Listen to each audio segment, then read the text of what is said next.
My name is Thierry Mareschal and I work for the Urban Ecology Agency, which is the environmental service for the city of Paris. The objective of the service of the department is actually to conduct studies on environment and to pilot different environmental plans such as the climate plan, the biodiversity plan, and now the circular economy plan. We do also give our expertise to the different departments of the city in order to make sure that different municipality plans are in cohesion with environmental impacts and environmental goals for the city.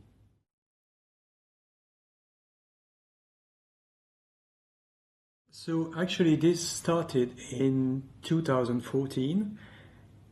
At the start we were thinking of doing something to engage all economic actors to lower down their impact on the environment. And we knew that the city has funded research conducted by Sabine Barl, which and the aim of the research was to measure the different flows, incoming and outgoing flows of Paris, of the city, and of the region. And we thought that that would be a very good start to launch a call for projects on urban metabolism.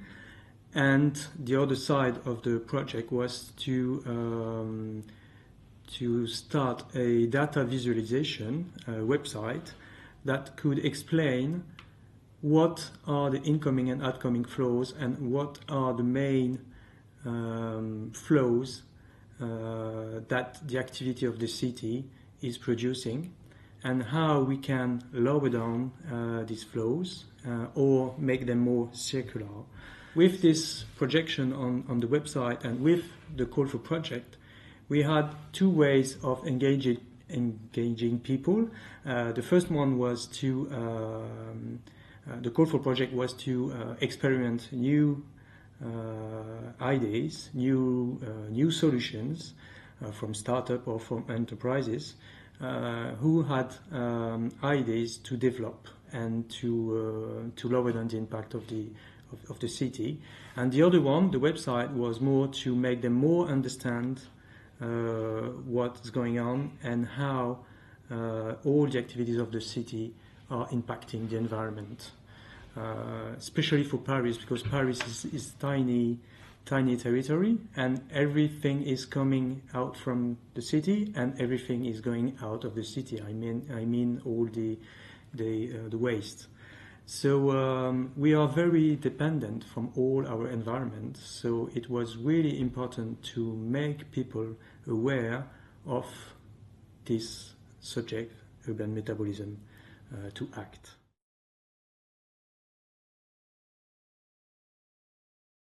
The study by Sabine Barl explained that the main flows for the city of Paris are the construction materials, incoming construction materials, and on the other side all the construction waste. Another one, which is another flow that is really important, are all the food, and on the other side the bio waste, of course. And the last one is all about energy. So with those three flows, we have three main issues on which we can work on.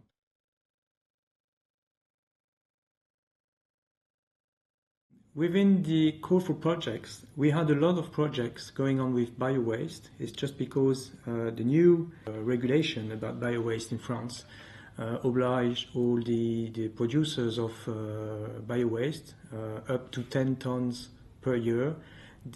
They are obliged to do something with their bio-waste. So we had few projects on bio-waste. Actually, it was the main part of it. And one of them, called Love Your Waste, was thinking of deploying his project. And it was a good start for him because he started with the schools in Paris, and now 4 years later, we can say that it was a good start for them because they did progress, and they do have now a lot of clients. Another one which was really interested was about earth excavation and how we can reuse earth that is excavated from all our projects in Paris, construction projects.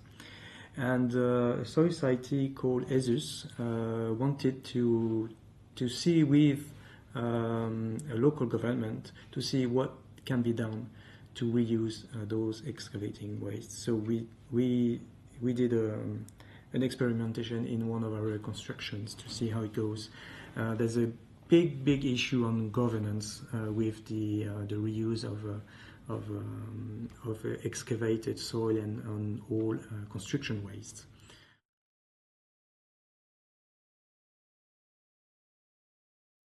In total, there were about 11 projects that has been deployed with this call for project.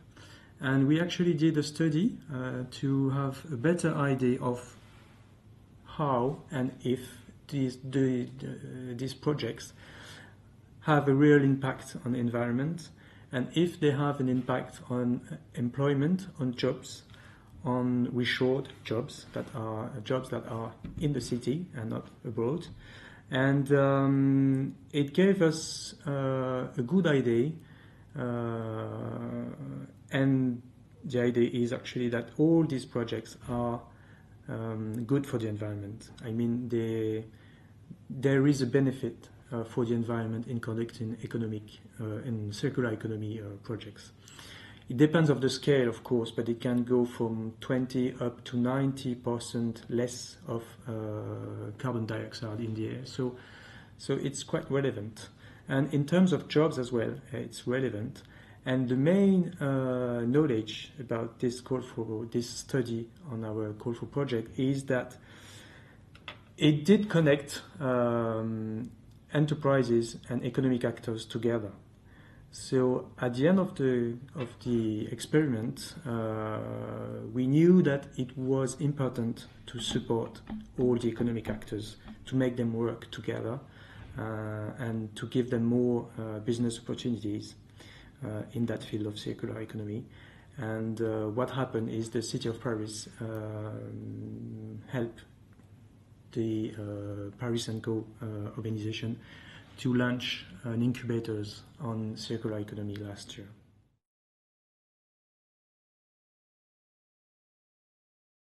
Clearly, urban metabolism studies helps to have a better knowledge of what are the impacts of the activities in the city. So it gives you a better idea of what the big issues are.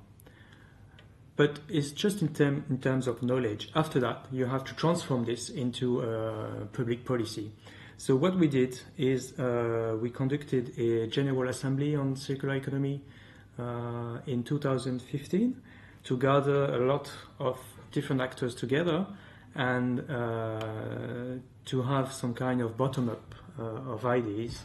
And it resulted in a white paper in which you can find 65 different recommendations which are drawn by the actors. And after that, we thought that it would be great to transform this into a public policy. So the first circular economy plan with its first roadmap was adopted by the City Council in 2017. And what we thought is we cannot conduct together all these 65 actions or recommendations. So we choose to work with different roadmaps. And the first one has only 15 actions. And we are now elaborating the second roadmap, which may have 10 or 15 actions. The idea was to start operational actions and not start a big package of action that may not result in anything. So we choose to make it separate and to have different roadmaps. So that's the way it has been drawn. But clearly, the urban metabolism gives an important view and a clear view of where we're going. And it's also an indicator. So we choose in our circular economy plan the urban metabolism indicator to measure the actions on the long time. So we have to conduct a new study on urban metabolism to have fresh data on this.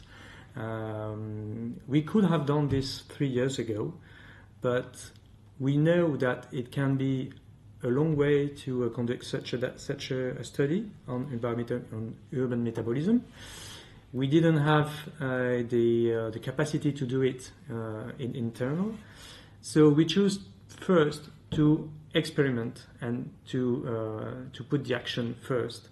And now that the plan has been adopted, we are going to study again our urban metabolism to have fresh data and to monitor all the actions.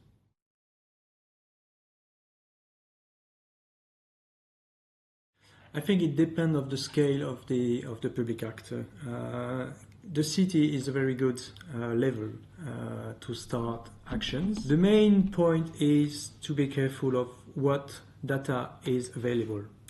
We're quite lucky for the city of Paris because the city of Paris is also a département, a French département. So we do have some data about transport, about incoming goods. So it's fine. I mean, you can go to do a study if you know that the data is there. But if it takes you a year long to conduct the study, I would say you better go and do some actions and do some experiments. And on the side, on the same way, do a study on urban metabolism. So I would say it depends on what data is available. It depends on the scale of the public actor, if it's a city, a big region, or just a district. But it can be also very relevant for a small scale, for a small city. You can start with data that is available, for example, on waste. Usually you have data on waste because it's the responsibility of the community level to collect waste. So they do have data. So you can start with this. I mean, start with what you have. If you find in the data you have that there is an issue, then you can go on it. But it depends on the time you have, the money you have, of course, and what data is available.